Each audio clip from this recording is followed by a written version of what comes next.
Well, welcome to episode 24 of the Rec Poker Podcast. My name is Steve Fredlund, and I am delighted to be your host of the program. Well, we are on the eve of All In for Africa 6, which is happening this weekend. So if you're listening to this in time and you haven't made plans already, get down to Canterbury Park, play in All In for Africa. Great impact, great tournament, ton of fun, just a fabulous time. So highly recommend that. I also want to give a quick shout out to the Free Poker Network, who is sponsoring the Rec Poker Podcast.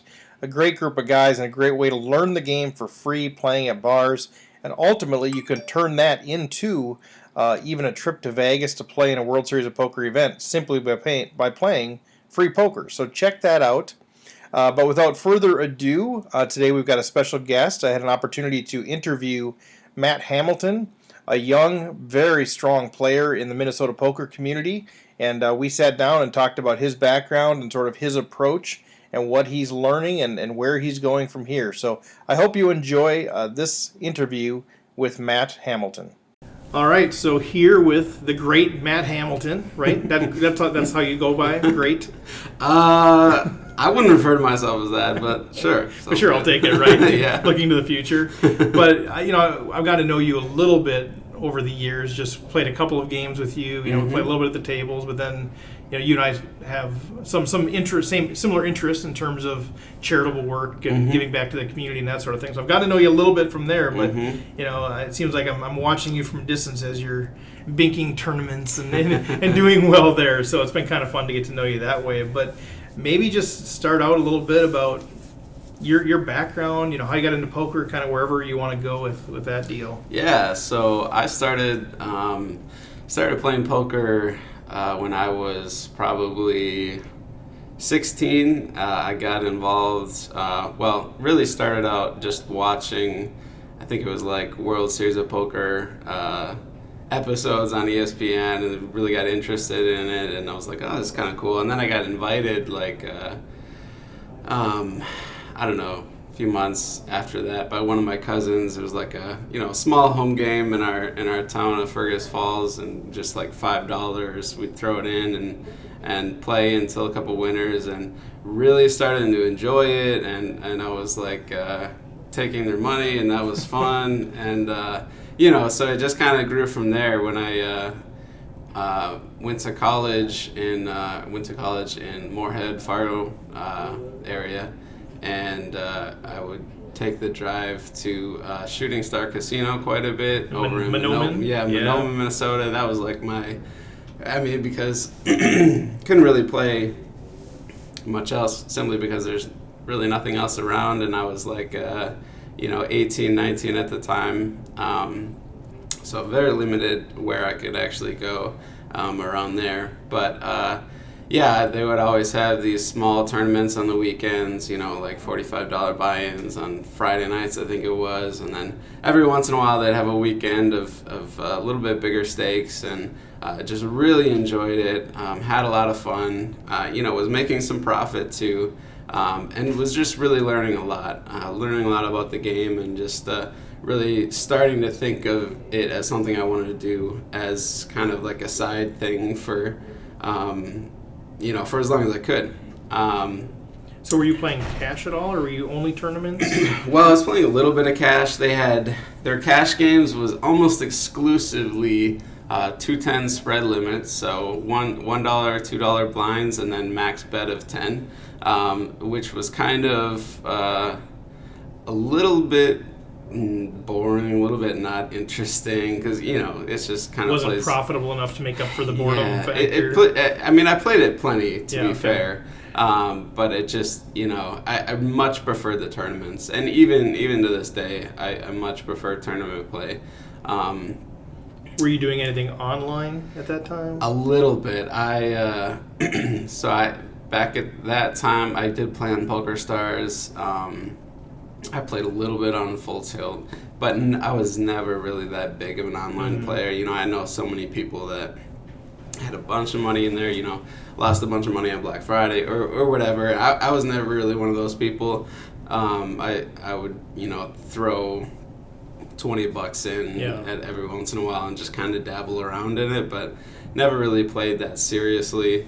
Well, just to frame up the time frame too, I should have said this at the beginning. You're a pretty young guy, so how old are you now? I'm 26 now. Okay, so this is like 7, 8 years ago that we're getting into Monoman and a little bit of online stuff. And I really started playing pretty consistently when I discovered there's a poker. It's called the Dakota Poker Tour, but they run tournaments like around the Fargo area and like different small towns in the Fargo area, and they would run those on Saturdays and Sundays on the weekends. So when I wasn't working or going to school, excuse me, I would play those, and really those would be a little bit higher stakes, like $100 to $300 buy-in tournaments, and I played that. Let's see, it was really trying to get the year, but I played that really consistently for about a year, and they had a leaderboard that they kept track of online, so that was kind of fun to compete. You get points for each tournament you play, and I ended up the first full year that I played it, I actually ended the year as number 1 on the leaderboard. Nice. And I was like, wow, this is a lot of fun, and just really enjoyed the competition and obviously the profit I was making. And after I graduated college, and my wife and I, we decided to take a year and go down to Atlanta, Georgia, and we were there it was through an organization called Mission Year, but basically it was a service organization, and we really, we weren't happy with like the jobs we were working and whatnot, and we really wanted to, take an opportunity to serve others, and so we landed on that and really enjoyed the experience, but obviously, my poker went on hold, so it was about a year that I didn't play at all. I obviously missed it, but we were really busy with what we were doing, and obviously really enjoyed it too. So that was, we were down, just to give you a time frame, we were down in Atlanta. That was 3 years ago now. So after when our year was wrapping up there, we were kind of deciding where to live after that. So both of our families are from Fergus Falls, Minnesota, a small town 2.5 hours west of here. Fungus Falls, as I've heard it referred to. Sure, yeah. Nice. You're changing my perspective. Yeah. But so we really didn't want to move back there because of our experience in inner city work, and really finding a lot of meaning and value out of that. So we wanted to move to a bigger area, but we also wanted to be within driving distance of family. So Minneapolis ended up being the spot. So we moved here 2.5 years ago, give or take, and obviously when we got here, I was not disappointed with the opportunities to play poker. When I wanted to, I was like, man, it went from like I could play max like once a weekend maybe, to like, wow, I can play a tournament any day, like twice a day if I wanted to. With like options. This is crazy. Yeah. And so obviously that really enjoyed that aspect of it, but also, the main reason we're here and the main reason we moved here is to live in the North Minneapolis area and just kind of work in that community and work for organizations there. So my wife is a 7th grade math middle school teacher there, and I work with an after school program, and we both work in North Minneapolis, and we're really loving it. So yeah, we've talked a lot about that off air, and I think there's something about I've encountered a lot of these super nice guys in poker, yourself being one of them, that somehow, like the rest of their world is super nice or whatever. Then you get to the table and you're like, I'm going to beat you to death. That's how I think of you. I mean, with a smile, of course, but it's almost like this poker allows you this alter ego. You're like, I'm going to beat you with my big stack until you succumb. Man, yeah, that kind of making me feel bad. No, you do this, that's the game, right? But it's sort of funny to, when you, if I were to just watch how you play, and I haven't played with you a lot, you're intimidated. You're hard to play against. Yeah. You're a good, solid player, and you know how to turn up the aggression and that sort of thing. And then, I know behind that, that is this this guy who's cares for other people and is after school youth programs and all this sort of stuff. So it's sort of interesting this dynamic. Yeah, no, that is actually really funny. I've gotten that from a couple of different people, and my intention, I have my own thoughts about certain people that use intimidation and all that at the table, and they're very pretty open about it, and that's clearly one of their strategies. Like media, it's certainly never been that for me. You're not an intimidating person, and you don't present that way. I'm just saying that your style of play is I'm going to put pressure on you. Right. Yeah. But no, that's funny. It's like you're absolutely right. Once you get to a poker table, it's like whatever anyone's background is, whatever we do outside of this, we're all here. We're all on the same level, especially in tournament play too. Yeah. You're all on the same level, and we all want all the chips. Yeah, all's fair and all that. That's the game. Yeah, it's a lot of fun. So what are you playing now? Like on a fairly regular basis? What's sort of your sweet spot? Yeah, so my bread and butter tournaments are basically the Saturday when I'm in town and everything is kind of normal. I like to play the Saturday 180 buy-in at Canterbury, and the follow up with that with the Sunday one at Running Aces, the $150 deep stack. Really love those two tournaments, and I also love the Wednesday night at Canterbury. I can't play that one because of my work schedule, but the same with the Tuesday night at Aces. But if I could play those every once in a while, I would too. But I just can't. But I just I love those tournaments. I love a couple things I really enjoy about them is the atmosphere is usually always pretty positive. It's not all that serious, and people are kind of having fun, and it's early enough where you can catch people sleeping or not paying attention. I mean, it's just like. It's pretty, I've found them definitely very profitable for me, and they've allowed me actually to play bigger buy-in tournaments when they come along, which has been really nice. It's been fortunate. I was able to hit a couple first place prize, which in those tournaments typically the Aces one is a little smaller. First place will be around $2,500 to $3,000, and then Canterbury gets a little bit more of a turnout. You're looking at $3,500, sometimes $4,000.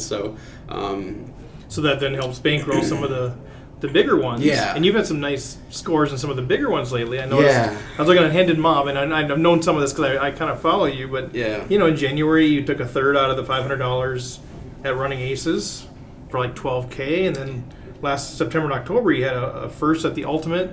Then you took a third out of the $1,100 Fall Poker Classic. Yeah. And that was your biggest score, at least on Hendon Mob, was $37,000. Yeah, that's been my biggest score. So you've sort of used those, part of this with Rec Poker, what we're trying to do with a lot of our people is say, okay, let's give you the confidence to move from playing the bars to a home game, from the home game to the $30 or $50 tournaments in the casinos, up to maybe the the qualifiers at $100 tournaments. Kind of keep moving that game up. It's what it sounds like for you is. You've been gifted from the beginning, but you're being smart with the bankroll in terms of let me play these weekend $100, $200 tournaments, and once I'm able to build up enough bankroll, then I can try to leverage that into the bigger tournaments. Am I getting that's sort of how you're approaching this? Yeah, definitely. You're definitely spot on. And I would say that's kind of been my approach since I started poker. I remember back when I used to play in Monoman at Shooting Star. Every once in a while, they'd have. I think it was a little bit later on while I was playing there, but they had a couple $1,100 buy-in tournaments. And at the time, I'm thinking, man, $1,100, that's a fortune. I would never be able to play one of those tournaments. And, it just so happened that they had a $100 satellite into it, which satellites, by the way, is a fantastic way to get into these events. Yep. And so I took a shot at that, 10% got in, and I won a seat, and I was so excited and just thrilled. But at the time I'm like, well, I could sell this seat, $1,100, that's a lot of money. Right. But, my thought process, like I said, has always been, I'm going to take shots when I can take them. So I took a shot at that one. I remember that was my first, it's kind of funny. It was my first $1,100 buy-in tournament ever. I was just like on cloud nine. I was just like, this really little kid and just like having a lot of fun. I was like, every decision I made in that tournament was like life or death for me, because it was like it was a huge amount of money. Right. Oh yeah, and I ended up. It was a small turnout. Granted, it was like I don't know how many people. It was really small. It was like 40 some 50 people, but I actually ended up winning it after like a small chop, and this was a long time ago, and I can't remember how much it wasn't a lot of money because of the turnout. I think I made like 15,000 or something, but I was just like so ecstatic and so thrilled, and I was like, just kind of cemented. Obviously, that's kind of like a dream scenario. First $1,100 buy-in tournament ever, winning it. And it's like that doesn't, very rarely happens, especially in bigger fields. But for me, it just kind of cemented my thought process of, when I can take these shots, I'm going to take them. Right. As long as I have the means to do so. Yeah, and if it's not your livelihood, if you're sort of managing your poker separately. Right, and that's also important. I think, especially being married and. I have a kid on the way right now. Right. So, and you're working in the nonprofit world, so it's not like you got all this I'm not rolling in the dough. I know, I can relate. So it's really important for me to keep what I do with poker separate from and if I take shots and I lose my poker bankroll or whatever, that's going to be it for me, at least for that time. I'm going to have to take a step back and build it, and that's that's how it goes, and that's how I view it. I can't I just don't have an endless supply of money, and nobody really does. I mean, some people do, but most people don't in the poker community. And so it's super important to if you do take those shots like I like to know in the back of your mind that if you get on a bad run and a bad streak, there might be a time where you just have to. And I've done that before. I've taken breaks. I took a year-long break not too long ago. But I think that's also good just to kind of clear your head sometimes and just kind of get back on the right track and refocus. But and that's always my piece with the qualifiers too. I keep track of everything because I'm an analytic. But by far my highest ROI is qualifiers. Because you can get 4 times your money, you don't have to win the thing or get top 3. Right. And so I'm always in that situation where I qualify, and then it's do I play it or not. So whether that's a $75 into a 280 or whatever, 260 into an 1100, even more so there. Where it's like, okay, 1100 for me, that's a big score. I just positive 750 or whatever. And I always look at those as 2 separate decisions. So I always say, instead of saying, oh, it only cost me $260 to play this tournament, I was like, okay, $260 to $1,100, that's done. I now have $1,100 in my pocket. Right. Do I want to invest that? And so that's sort of where I run into, and so I take a lot of heat from people. You should play the main. It only cost you. I know, but it really did cost me $1,100 because I have that in the pocket. So it's an interesting dilemma, and I think for me the key is always kind of what you alluded to is, well, I played differently because of the money. Like, I think I can get investors to play even the main event, the World Series main event, because people are like, oh, if you ever do that, I want to invest. And I'm like, that's cool, obviously, of course, but I just know myself well enough to know I'll play differently. I won't take those spots where I'd take in a $75 tournament. So it's an interesting dilemma. But, for sure. Yeah. So switching gears a little bit, I'm curious to start getting into some of the strategy piece, just in terms of your game in general, how would you characterize your game? You hear people label different things. It's a leg or a tag. Or you've got, I'm a field player versus more of an analytic player. Maybe, GTO, or I'm more patient, or I'm an initiator. How would you characterize and broad brush your game? I certainly wouldn't kind of slap a term on myself because I really don't know. I think other people would be able to describe my game maybe better than myself. But just in terms of thinking about the way I play, I definitely am aggressive and sometimes overly aggressive, and that's one of the kind of my pitfalls sometimes. But I definitely like to I wouldn't consider the way I play is not like I've studied a little bit about GTO and all the really intricate mathematical and all that stuff, but I really that's just really not the way I play. You know, I do play aggressively, but I play a lot with, and I think maybe this comes from the fact that I really haven't played much online, but I really just play with how I feel at the table. You know, depending on my opponents, I rely a lot on just kind of like the flow of each hand with the opponent I'm in and how I feel like they're feeling about it. I try to get as much in the way of reads and just studying my opponents and how they're reacting to different situations. I find that kind of going with that has been my most successful style of play, and I kind of like you mix in a lot of aggression with that. I tend to I've kicked myself a lot of times for making really thin kind of like hero calls, which I think is definitely something I've tried to crack down on lately. But there's been many tournaments where I've lost a lot of chips, and just with like these silly calls that when I look back after, I'm just like, why did I do that? Well, I've shared that on the podcast, and I'm addicted to hero calling. Yeah. And I've had people in tournaments make big bets on the river for me, and they've told me, because of what you said on the podcast, Alberto said, I made that bet because I know you're addicted to hero calling. That's awesome. But then I just won a tournament, and the big part of that was I made 2 hero calls with bottom pair and ace high. You were correct. And I was correct. And so, you say that. I'm trying to get less of that too, but, it's hard to turn that off, especially if you know that you can win some big pots that way. Yeah. And the way that I've kind of like adjusted my thinking is that sometimes when I'm in a hand, I'm really like, I have a really good feel for where I'm at, and I have a really good feel for where I think my opponent is at and where I think his hand ranges are, and I just, I get that feeling, I feel really good about it.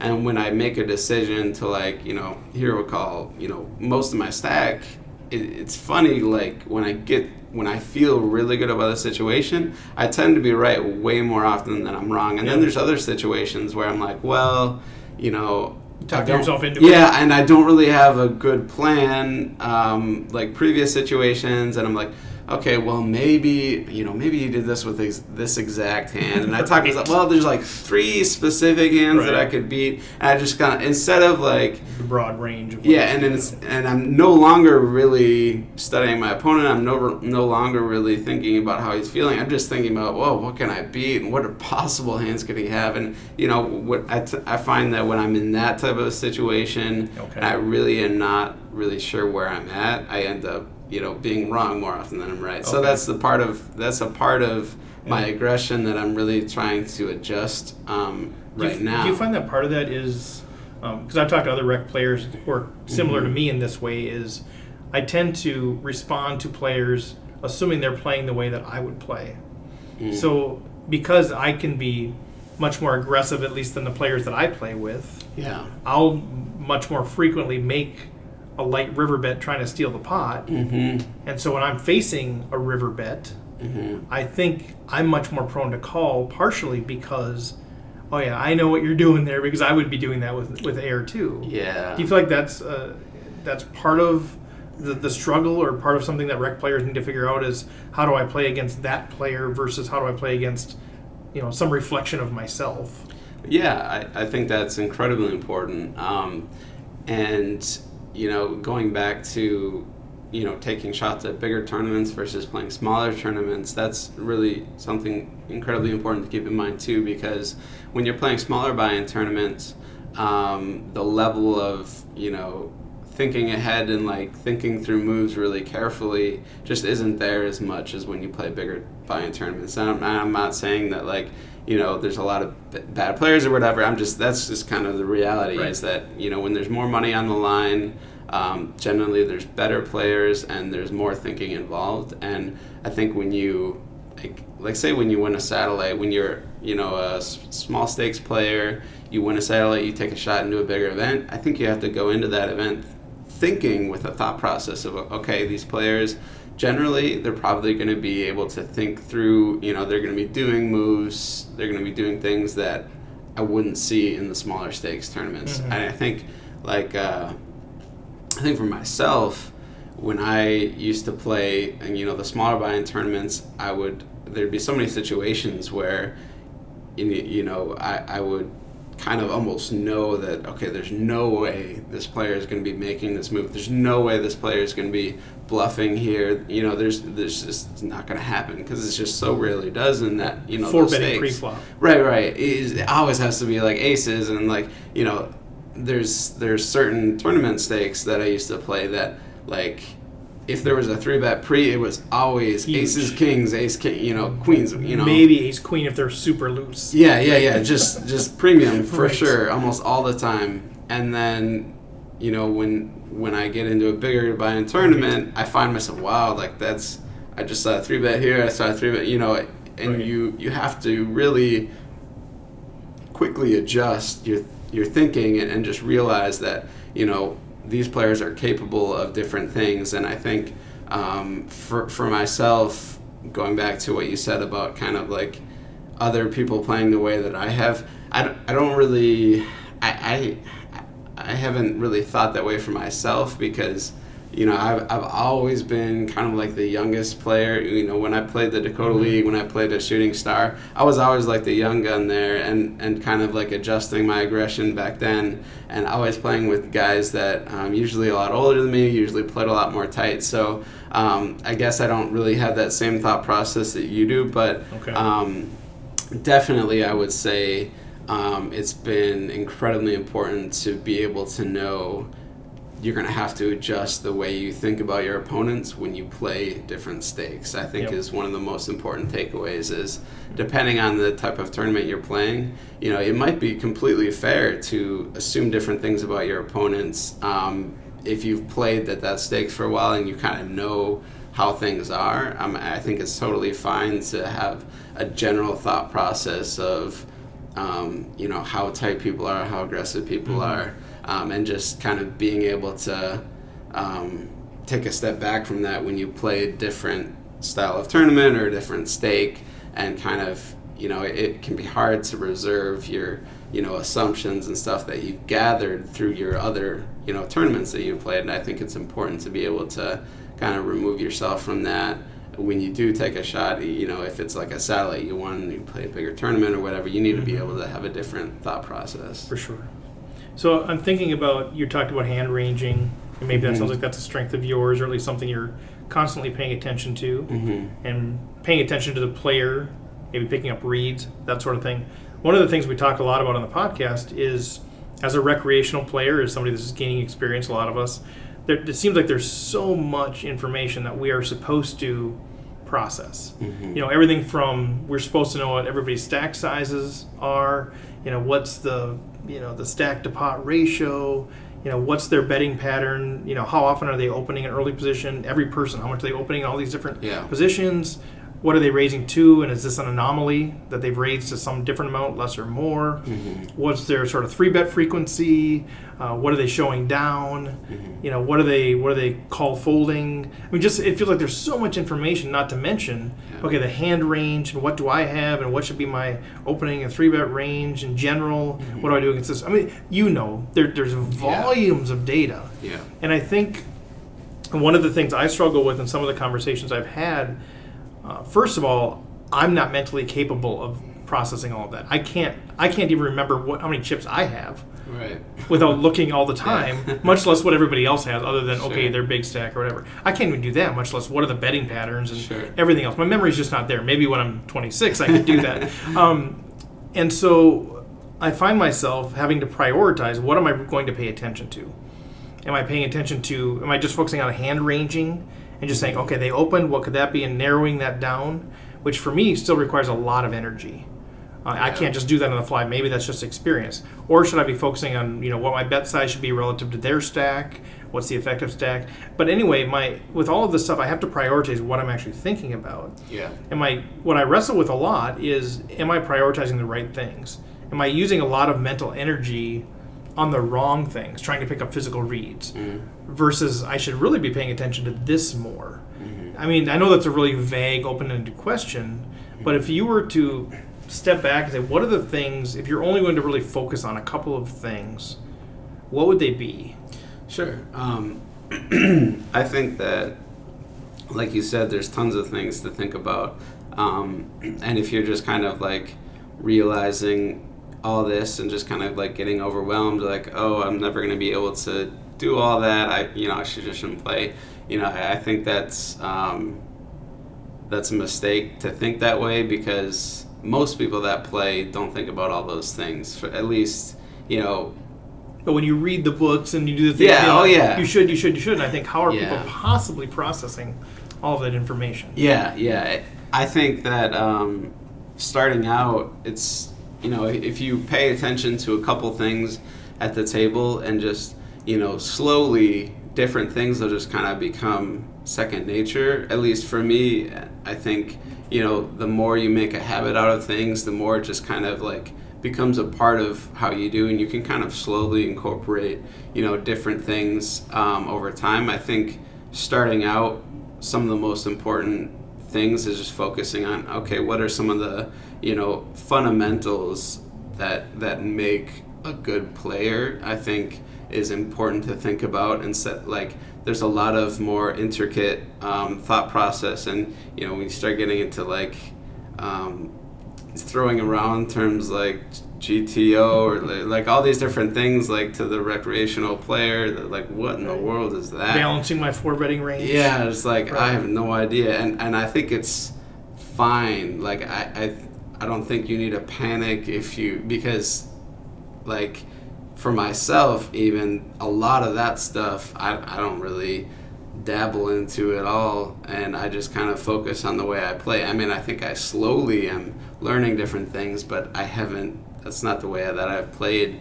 And I think starting out, some of the most important things is just realizing the tournament structure itself, realizing, keeping a mental note constantly of like you said, your stack size, and just kind of like converting that to big blinds, and like relative to, I think a mistake that some people make is they focus so much on, like, okay, what's the average stack in the tournament right now? Where am I at compared to that?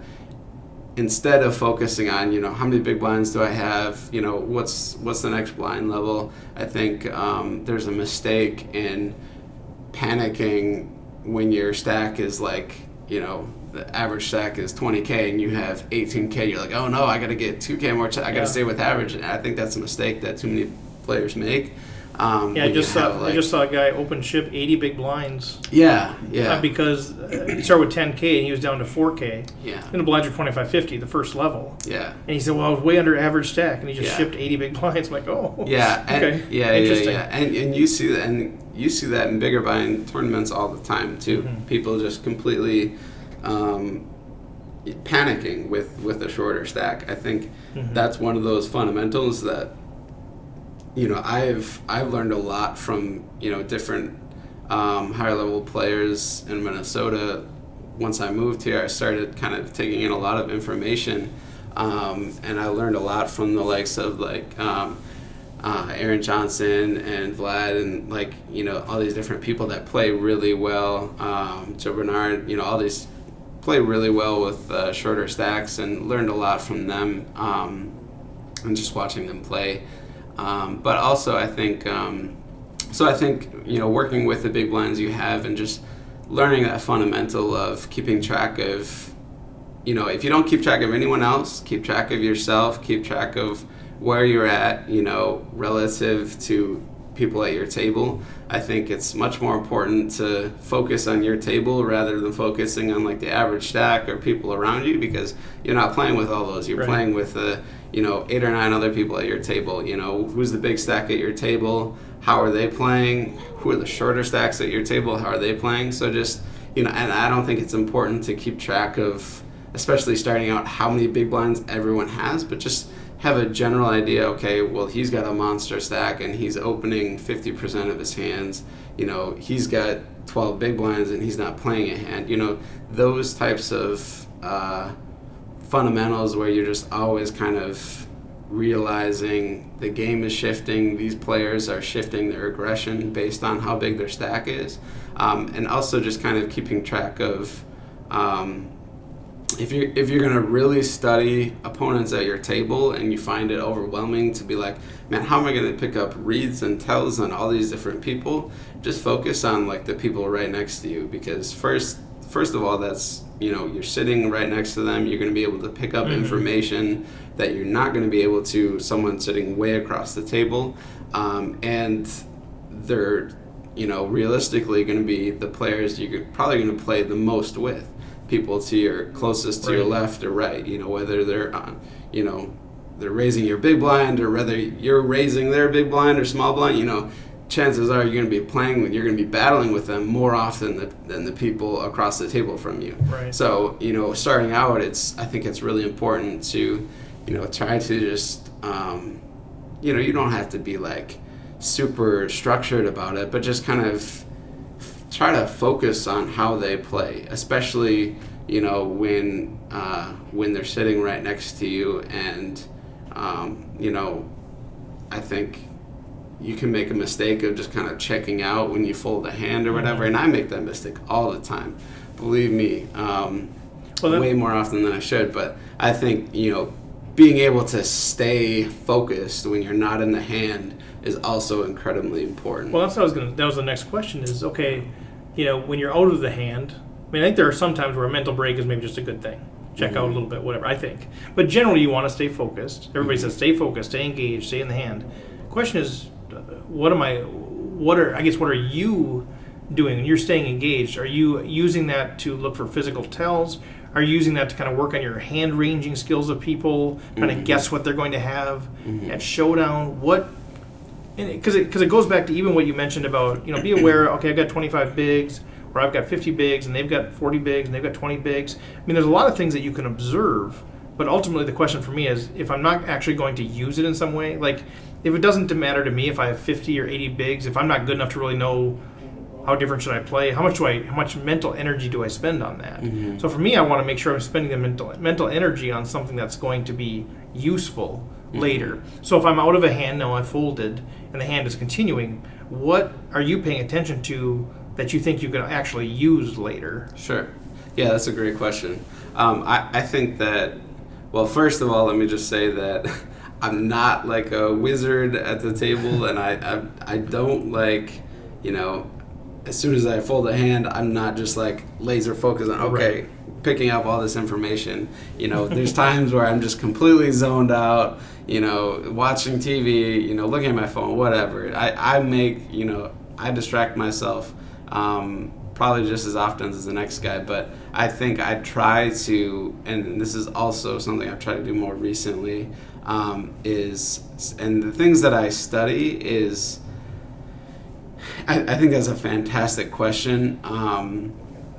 Some of the basic things that I really look for is just bet sizing, and this is also something I think it's hard to keep track of down the line, but just like how often do they continue on the flop, and if they do, if you're at like a 100 200 blind level and they bet the flop and they bet like 400, and then you see them do a different hand, you're paying attention to them, and they bet 600 on the flop, what kind of, if they vary their bet sizing, if that means anything at all, and if they look kind of differently when they bet bigger or smaller.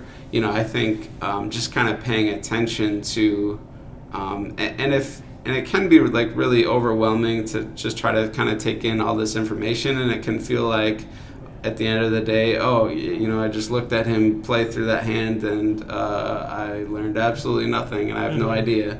But I think just the more that you do that, and the more that you really focus on studying the action and paying attention to the action, I think that's, starting out, I think the important thing is just to follow the action, and just, because you pick up, I don't think it's like important to really focus, I'm going to try to get a physical tell on him right now. I'm just going to look for that. Or I'm gonna really look for, and I'm gonna memorize his bet sizing and just really know. I think it's more important, especially starting out, just to get comfortable with understanding the flow of the game and just, being disciplined, because there's a big discipline in paying attention to hands when you're not in them. So starting out, if if I don't pick up any information from anyone at the table, 5 hands I've studied, like really laser focused, studied for 5 different hands, I think it's perfectly fine to come away with that and be like, I know absolutely nothing about any of them. But, that's 5 hands. If you make that a habit and you make that part of your game, I think it, like I said before, things just kind of become second nature. And if you can find the discipline, I know some people that have that discipline that all the time are just focused and studying other people. I think you just tend to kind of realize information as it kind of comes to you, instead of being really focused on let's see if I can pick up this type of information. I think more just like generally focusing. Like I said before, if you really want to study like physical tells, just look for the people next to you starting off.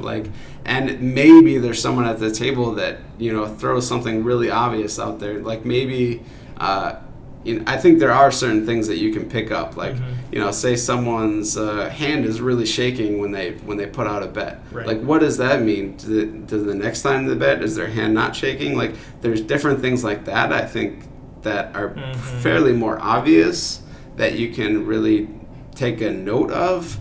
But I think in general it's just kind of like I think for me bet sizing is almost more important than like physical information.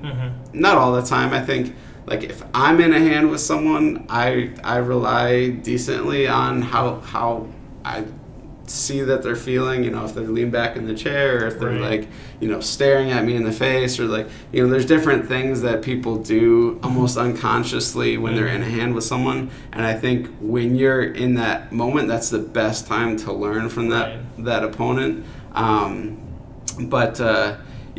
just think what sounds like what I'm hearing is sort of just being open to collecting information. Yeah.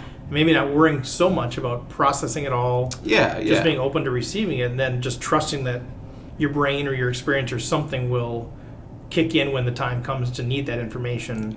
Or something. That almost seems easier to me than trying to, okay, where do I file that? Right. They went 4X, they went 6X, they went, all of these different things. So maybe just being open to it, trusting it.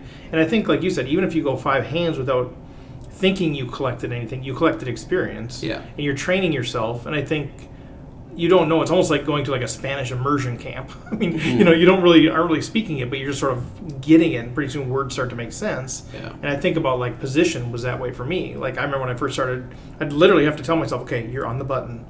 Okay, now you're in the cutoff. And now it's just, okay, I just know I'm in lead position.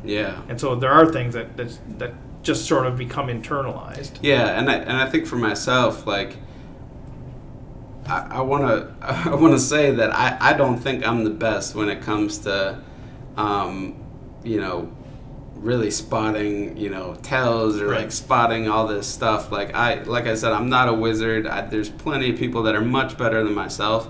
But when I just think about myself when I play a tournament, when I first sit down at a table, I'm just kind of like, I'm just kind of feeling the water, I'm really, not all that comfortable yet. But when, 1, 2, 3, 4 levels in, I find that I become really comfortable because I've just kind of generally studied, like I said, just kind of generally following the action and just have a general understanding of how people are playing. Are they playing, how often are they opening? Are they folding every hand? And just getting a general feel of where I feel each of my opponent is at. And then, when we battle, I can use some of that information to kind of navigate through our hands together. So, from just thinking about it myself, it's like I don't have like a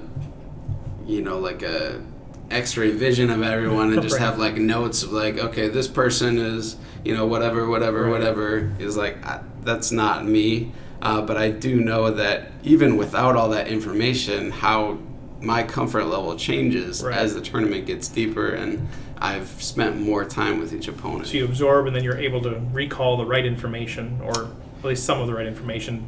Yeah. When the time calls for it. Yeah, and if it's nothing specific, you at least have a general idea of, okay, Right. this opponent is, he's been playing looser, he's been playing, whatever, he's been playing tighter, he's, he triple barrels a lot. Yeah.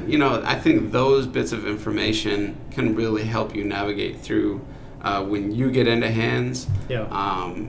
And just kind of recalling some of those basics of how that person plays. And you might not even have to kind of recall it, because if you're kind of actively doing this, it's already in the front of your mind. Okay, even going into the hand against this person, okay, I know this person is going to be continuing 90% of flops or whatever, Right. It's just kind of all active information, and you don't have to like sit there and just be like, okay, who did, what was his bet sizing on the river 5 hands ago? Let me remember.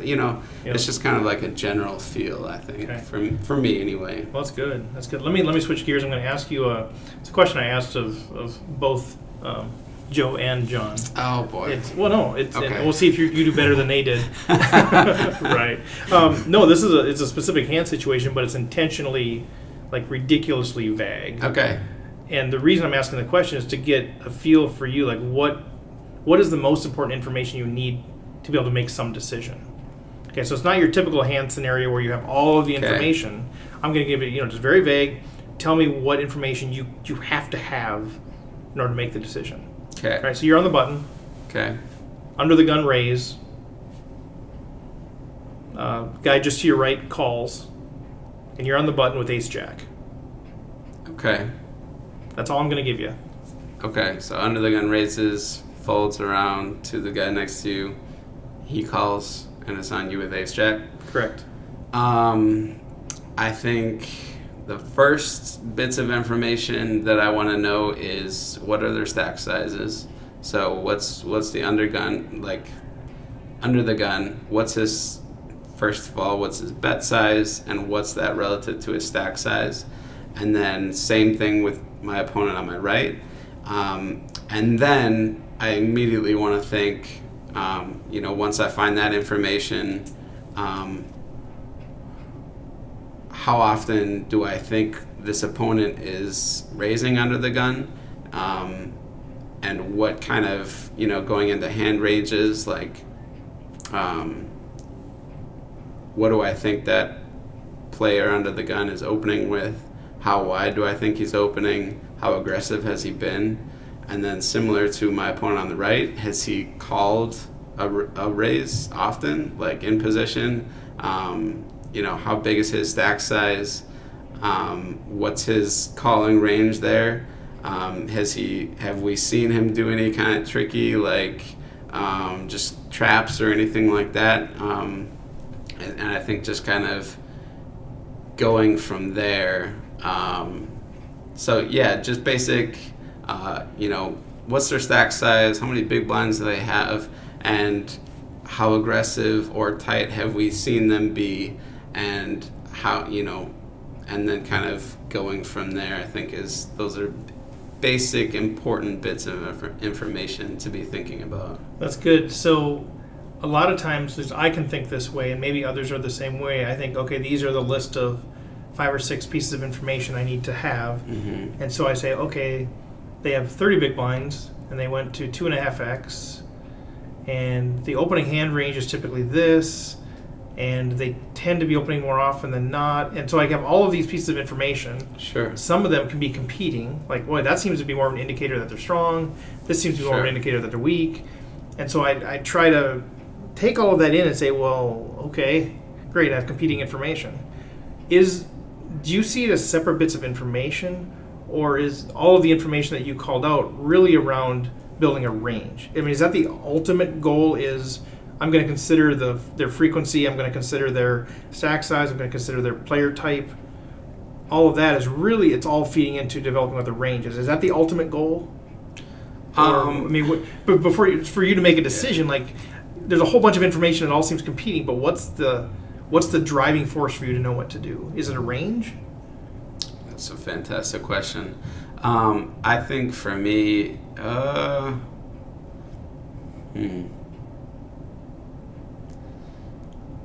honestly, or can you just give those the different amounts of weight, sort of, and you? Yeah. It just seems like at some point something has to win in those situations where it feels like It's there's competing information. Yeah, and just kind of what pushes you to make the decision. Yeah, like let's say he's hyper aggressive and he opens a ton under the gun. Yeah. But he just raised to 30 to 40% of his stack. Sure. Those seem like competing pieces of information. Sure. Yeah. Obviously, I think you have to, even really aggressive opponents, you have to take into account, they can wake up with hands too. So I think, for me, just kind of what initially gets me into a hand is how I feel my position is relative to my opponents, and how strong I feel like they're playing their hand, and I guess so to put that into specific details, it just kind of is like I kind of base how strong I feel my opponent is based on how active I feel they've been. Is really initially important for me. So if they're raising a lot of hands, I'm more comfortable with getting into a hand and raising or whatever, playing more aggressively.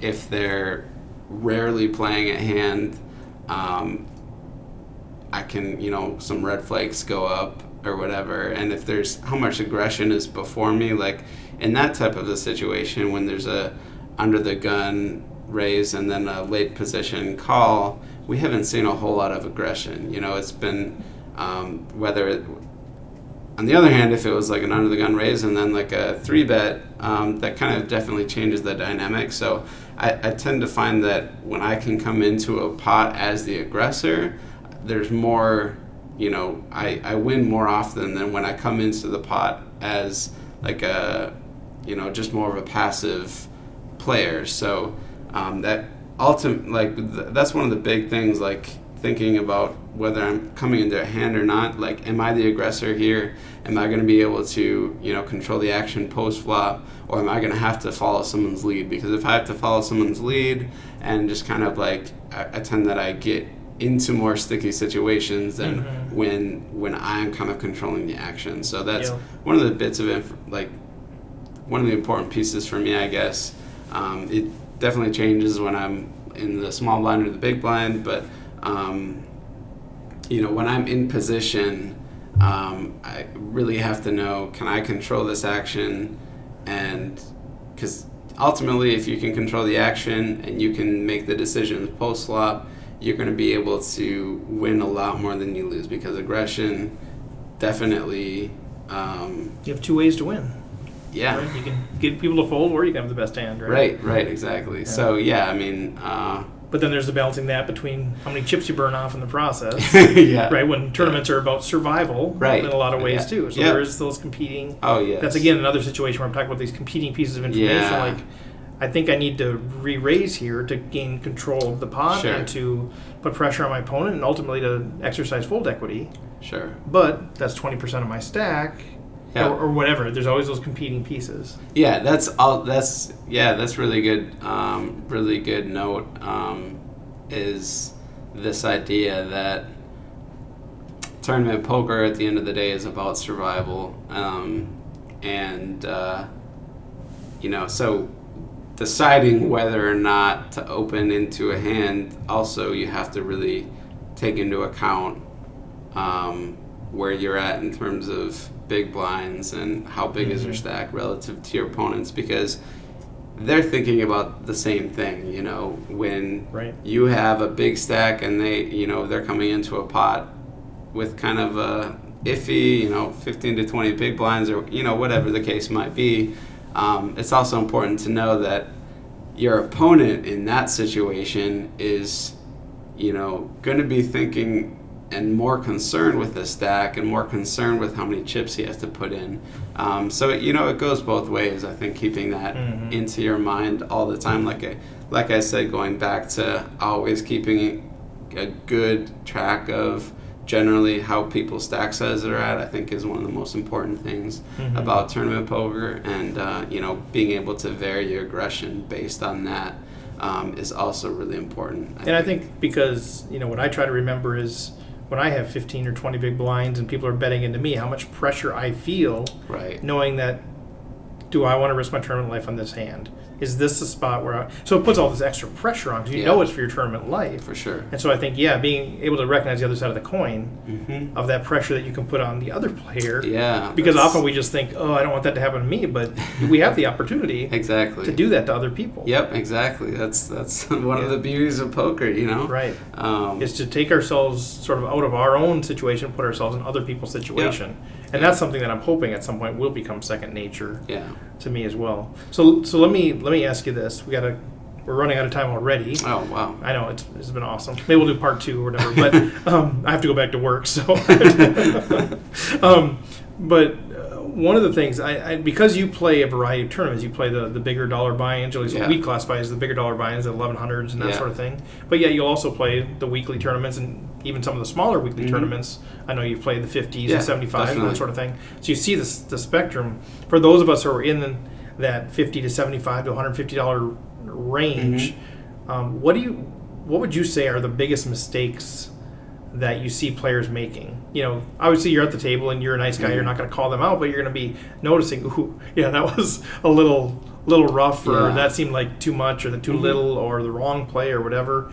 Are there categories or buckets of those things that you would say, boy, if the recreational players could just eliminate that mistake, or this type of mistake in general, their life would be much better, their ROI would be better? Yeah. I think one of the biggest things that I see all the time is a lot of limping pre-flop. I think, especially in smaller buy-in tournaments, you see a lot of 4, 5, 6, 7. 9-handed. Family. Well, you pots. ruined the family pot, dude. Right. Wow. And I think when you find yourself doing that, you're relying way more on the flops, way more on hitting your hands than you are playing aggression and playing your opponents. And so that kind of turns into more of a bingo type of a game. Pick me, dealer, poker. pick me. Yeah, exactly. Right. Yeah. I mean, you hear that all the time, too. For sure. Yeah. And so I think, when your table is playing like that, don't fall into their style of play. Find how to adapt your style of play to that table. It might mean raising 6x pre-flop. I think that's also a mistake. You have this set way of how you play, and you're like, okay, I picked up ace king under the gun and I raised to 2.5x and I got 8 callers, and I got so frustrated because I didn't win or whatever. Or I picked up aces in middle position and I had a limper and I raised to 3x, and then I got 2 callers behind me and we went 6 ways and I lost with aces. Right. I think being able to know, okay, well my table has been limping a lot. I pick up aces and I got 7 limpers in front of me. Right. I might have to raise it to 10x, and I'm probably still going to get... What can I do to get 1 or 2 calls? 1 call, maybe 2. And I think you have to be able to adjust, those basics and not fall into what everyone else is doing. So it may mean raising more, it may mean folding more. Yeah, exactly. Instead of saying, well, Jack 7, let's just see what happens. Yeah, and that's what so many people do. Save the blind and move on. Yeah, I think there's... even in bigger buy-in tournaments, there's kind of a precedent that gets set at the table, and people either fall into that precedent or they remain true to their style of play and play how they play. So it might mean, ruining the family pot by, raising it, or being the only one who folds. I think that's okay too. But just being able to remain true to the way that you play, that even if everyone else at your table is playing some kind of bonkers way, and they're all just limping or whatever. But especially if you think you have a skill edge. Yeah. Why play? The 1 out of 10 let's roll the dice sort of thing. Yeah, and on the other end of the spectrum, I think often what happens in smaller buy-in tournaments is you get a lot of really crazy plays. You get a lot of overly aggressive play, like shoving 100x, big blind stacks or whatever. I think also, or someone opens to 3x and you get a billion calls or whatever. Everyone's just can't get their chips in faster. I see that too all the time. Yeah. And also, and so it's easy to fall into that trap too. It's like, oh, everyone else is playing this garbage. I'm gonna play this garbage too. I'm gonna, Well, because you think, if I hit 2 pair, I'm gonna exactly. Yeah, exactly. Right. And so, still, you gotta remain true to the way that you play, and that might mean tightening your range a little bit in that type of a situation. If you're deciding whether or not to open 8-9 suited or whatever, and the opponent to your left is raising 100% of the time, you have to ask yourself, okay, is that hand worth a 6x? Yeah, do I really want to get into this situation? Right. So I think just avoiding the common mistakes that everyone else is doing at your table, and just not falling into what everyone is doing, because the way that you're going to be able to set yourself apart is not by limping and just following the action. It's by setting your own action and being the aggressor, and just being able to set the precedent that, like, no, I'm not going to do what you guys do. I'm sorry, but this is the way I play. And so, yeah, those are 2 big things I think I see all the time is, way too much limping. Please don't do that. No, I'm just kidding. Well, no, but it's one way to play it, and that's the beauty of poker is you can play however you want. Yeah. But I do think ultimately the way I think about that is playing that sort of game, transitions that maybe you said this, we don't know what the split is, how much of the game is skill, how much of it's luck. Yeah. But let's say it's 70% skill, 30% luck, just for the sake of argument. When you play that way, it moves it to the 50-50 or I guess all the way down to like 100% luck.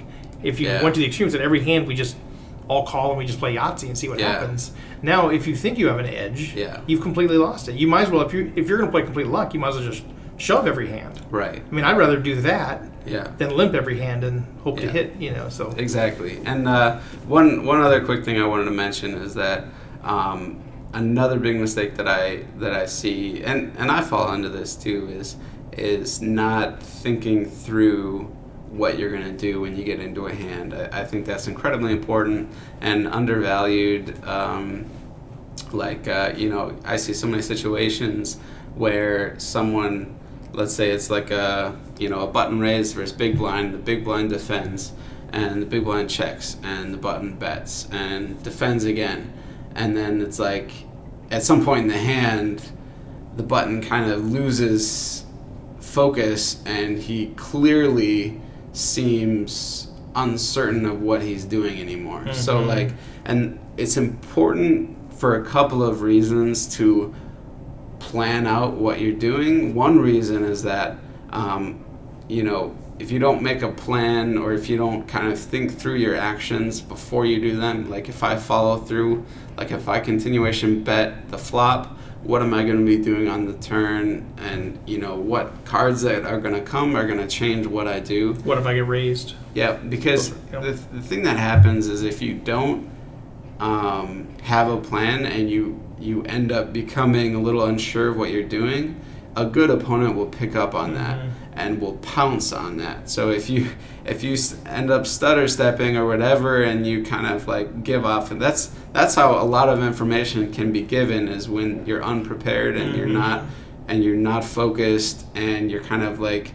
dilly-dallying through a hand, and you're like, okay, well, I guess I'm going to decide to bet.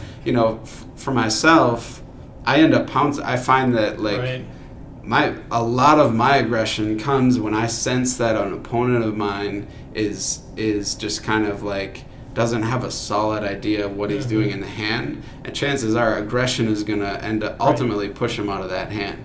If you can think through a spot where, okay, if I, I'll give you an example of a real quick of a hand I played.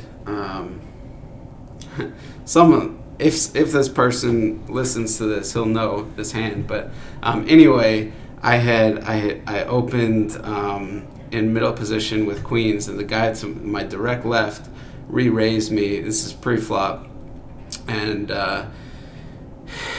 so I opened 2.5x. He raised me to like 7.5x, I think it was, and it folded back around to me, and I called, and the flop was Jack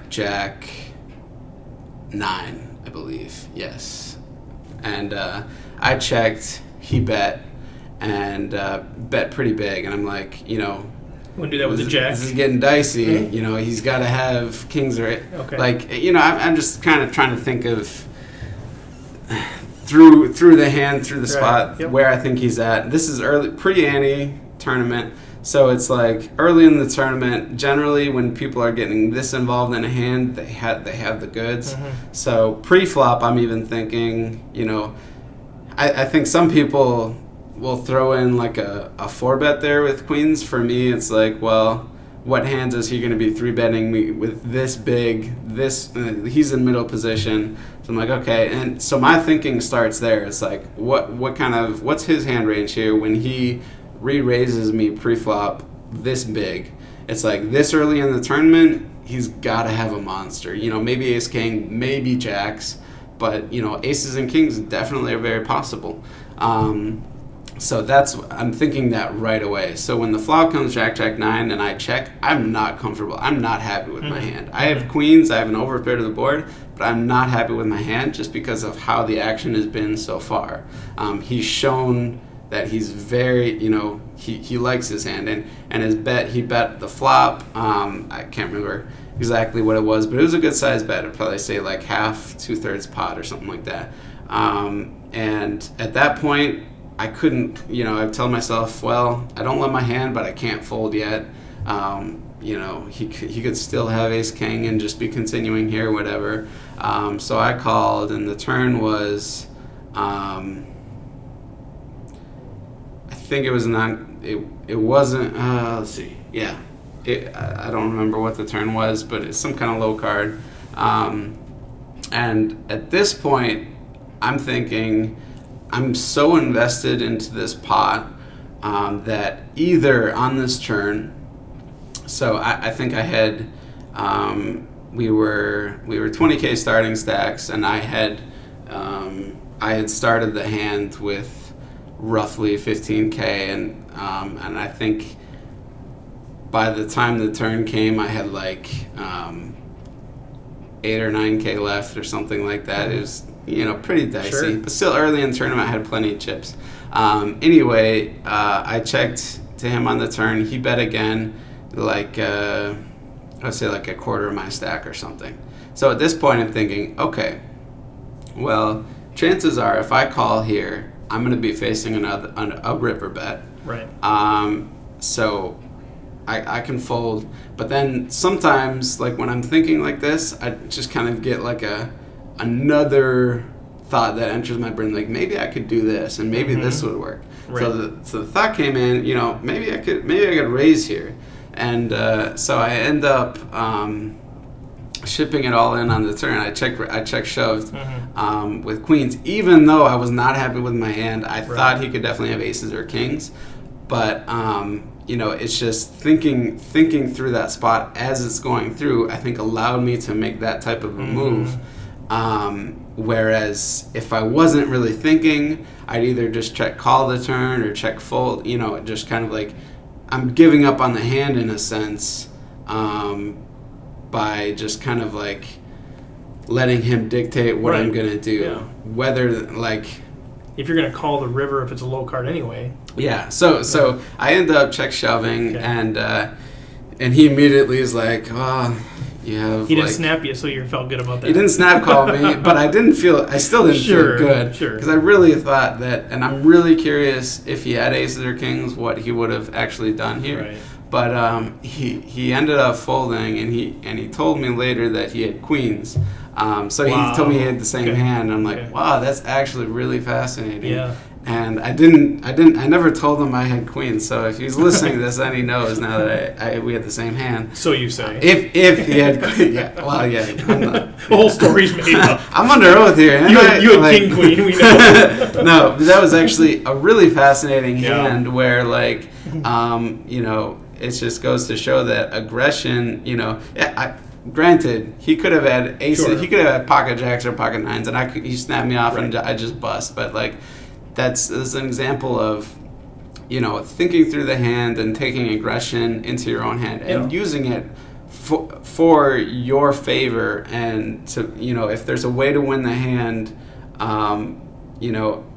aggression is usually the way. Mm-hmm. If you're not, if you don't have the stone cold nuts, and you're kind of like navigating through a dicey spot, right. Finding ways to be aggressive, I think tends to work out a decent percentage of the time. So that's one thing. That's a final bit of information. Just play around with aggression levels. I think obviously you'll bust out of tournaments in spots where you otherwise wouldn't have, but you'll also accumulate chips in spots that you never thought possible. So, and that also, I think, really grows your game as far as realizing your capabilities and realizing, what things you can actually do with chips, because you can be very creative. You can put on creative bluffs. You can hero call off stacks. You can do a lot of things that, if you don't allow yourself to take shots and step out of your comfort zone, you're never going to reach those heights that other players are at. So, like you said, there's a downside to aggression, but the things that I've even noticed is I've become more aggressive, maybe to a fault too, but over the years, is you win pots that you shouldn't win because people will literally tell you, "I'm afraid of you." Yeah. They're afraid to stay in pot because they're afraid you're going to raise them out of the big blind or whatever. So they just give you walk and that sort of thing. And then, the biggest thing is when you get paid off when you have a big hand. Yeah. Because of that image, as people start thinking of you as an aggressive player. Right. Yeah, they can call you down and then you can make mistakes. Right. But boy, you win some big pots. Yeah. That nobody in their right mind should be calling you. Yeah. But they do because they know you're aggressive. So there's some other advantages in addition to, picking up some of those pots and fold equity and. Yeah, for sure. And I think being allowing yourself to look silly at the poker table every once in a while is a good philosophy. I've made some silly moves and some silly calls that to other people make me look like a maniac and like a terrible player. But for me, it's like, okay, that didn't work. How can I change that in the future? Should I change that? Would it have worked in a different situation? Right. And being able to analyze your play afterwards is important too, instead of just kind of you'd be like, oh, okay, well, I didn't win this one, I'll win the next one, move on. I think going back and reflecting on your play is really important. Yeah. And reaching out to people that are better than you is also, I've done that many times in the past, especially right when I moved here. I was busting out of tournaments and I would reach out to someone. Often people that I didn't even know, I'd message them hey, I don't really know you, but you're a good player. Would you give me my? And more often than not, they'd be like, yeah sure. What's up? And I've been really grateful for that too. I think the poker community is amazing, and I think there's a lot of really awesome people that I've been blessed to get to know a little bit and to play with and have fun with, and I think you'll find that.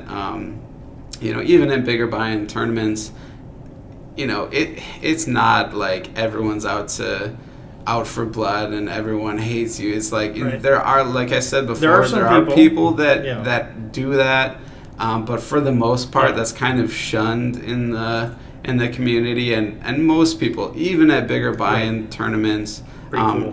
try to enjoy themselves and try to be friendly to people at your table and just have a good time, but for sure. Well, I think we should probably wrap it up. Sounds good. But man, thanks for your time. And this is part of the cool part about this podcast is I basically know nothing, but I get a chance to talk to people who know something. So I'm secretly working on my game. But like you mentioned, the poker community in Minnesota is fantastic. Oh, it's wonderful. There's so many great people out there. So yourself included. So thanks for taking the time. But any final words of wisdom? Final words of wisdom. I don't know if I'm the guy for that. But, or maybe your first word of wisdom. We've been waiting. Would you finally give us some wisdom, man? I would say go play the All In for Africa event on Saturday. I'll be there. We're releasing this on probably the Friday night before, maybe the Saturday morning. Awesome. So good timing. Wonderful. Yeah, I'll have I'm putting $100 bounty on myself, so come get it. I'm gonna have a lot of fun. Fair warning, though, I run pretty well in the Saturday morning tournaments at Canterbury, so. You might just want to fold to me every time. That's cool too. Consider yourself warned. But no, in reality, I think have fun at the table. Take shots. If the shot you take It feels like you got hit in the stomach when you bust. Maybe you played a little bit too high. Just kind of adjust.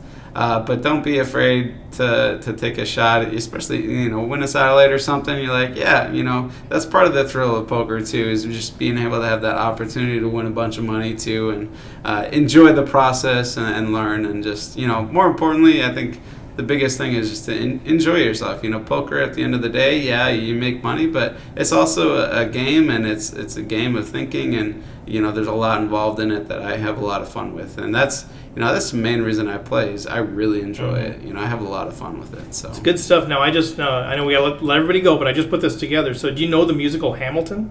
Do you know of it? I know of it. Yes. Okay. Have you listened to the music?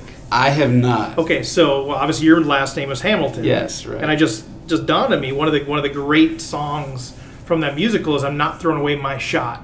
And so you're talking about taking shots. So maybe we'll end the podcast a little "Not Throwing Away My Shot." That would be awesome. Yeah. So there you go. Well, thanks for your time, man. Thank you, Steve. I appreciate it. Don't be shocked when your history book mentions me. I will lay down my life if it sets us free. Eventually, you'll see my ascendancy, and I am not throwing away my shot. I am not throwing away my shot. And I'm just like my country. I'm young, scrappy, and hungry, and I'm not throwing away my shot. Well, that's it. We'll catch you next time on the Rec Poker Podcast.